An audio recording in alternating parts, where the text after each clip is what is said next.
Isa pang magandang balita, hindi na bubuwisan ang sahod ng mga minimum wage earner mula ngayon. Ganap ng batas ang Republic Act 9504 na nilagdaan kanina ni Pangulong Arroyo sa Malacanang.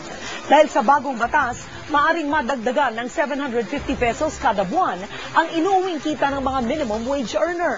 Bukod sa hindi pagbubuwis sa mga minimum wage earner, itinaas din ng RA 9504 ang personal tax exemptions ng iba pang manggagawa. Halimbawa, ang mga single o walang asawa, 50,000 na ang taunang tax exemption mula sa dating 20,000. Samantala, ang deduction naman para sa bawat dependent na dating 8,000 pesos lang, ngayon 25,000 pesos na. Base rin sa bagong batas, hindi na rin bubuwisan ang lahat ng holiday, night differential, hazard at overtime pay.